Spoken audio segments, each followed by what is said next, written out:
Hello and welcome to my channel. This is Kathy's Corners and Seed in the Sand, and this is chapter 9 of I Am Not Doing Okay with um, care, um, Caregiver Burnout. And um, I have two more chapters left of this, and I wanted to say today that I talked to somebody this morning, and um, it doesn't mean caregiver burnout doesn't even mean like you're caring for someone who's ill or elderly or, um, in need. Maybe you're a parent. Maybe your pet is ill and you're a teenager or a young adult. Maybe your daughter or son is having a hard time at school and you're going up against a system bigger than yourself, and it feels like you're all alone and nobody is around to help you. All of that kind of fits, and that could go healthcare, that could go educational system, that could go judicial system, that could go, financial, dealing with somebody who's going through a lot of financial difficulties. Um, it could be lots of different situations. You could be a young adult, you could be a child, you could be an older adult, parenting issues, control issues, narcissism issues. Um, there's all different types of things that could be happening that would lead to a situation of burnout. And in my situation of burnout, when I was years ago, when I went through my psychotic events, um, I felt like I was just going up against a black hole or a brick wall or oh, here she comes again. She's just going to whine, bitch, and moan. And it wasn't like that for me. I was trying to be heard. I was trying to be understood. I was trying to be accepted. I was trying to be compliant. I'm a person that wants to be compliant. But when you tell me that, my child doesn't belong, or she does belong, but she doesn't fit in to your system, um, things happened where things rapidly went downhill fast. And I'm really, really sick and tired of being labeled the problem or the one that would go away, the one that wouldn't take no for an answer, the one that wouldn't stop when they said to stop. I wasn't going to stop.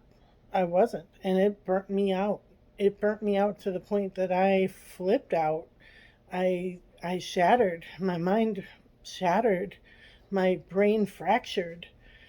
I mean, a psychiatrist told me that I'd had a brain fracture. And so I guess the reason that I did this chapter is to let people know that no matter how alone you feel, you're never alone. You are never, ever, ever alone.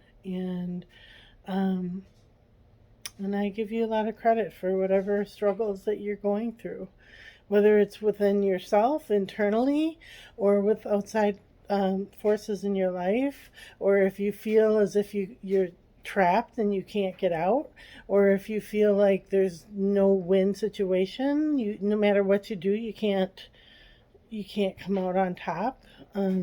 These are really, really hard, difficult situations to be a part of. And I give you so much credit for just hanging in there, getting in that ready position, getting ready for the volleyballs to come at your face, and you get up and you get up and you get up and you get up, and you're over time, you might be exhausted, but you're ready. You're ready for that next hit.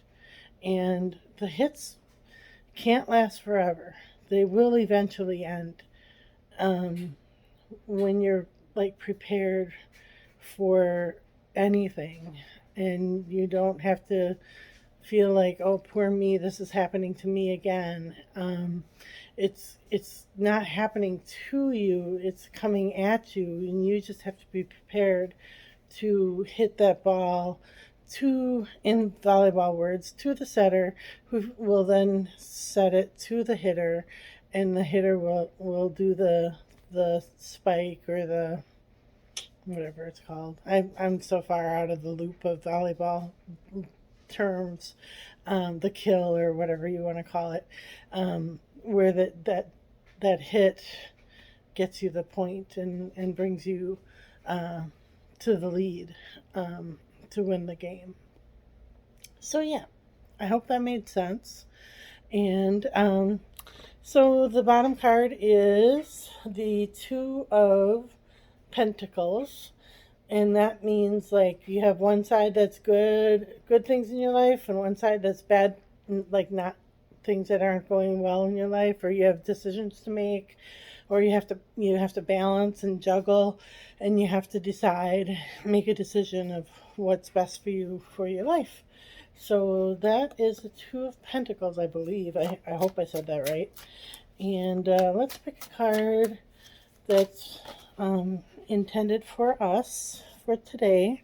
Oh, excuse me. Okay, it's the Lovers. If you can see that. Well, I know my arm is, sorry. There. And that has a picture of an angel Gabriel, I believe. Oh, maybe not angel Gabriel. I'm not sure. There's an angel with really wild hair. Looks like fire hair. And, oh, maybe I shouldn't have shown that to you because they were naked. Sorry. So sorry. Don't get me in trouble. Anyway, it's like Adam and Eve in the Garden of Eden. And so it's the Lover's card. I'm not exactly sure, so I'm going to look it up. Sorry, this is a bad ending to this video.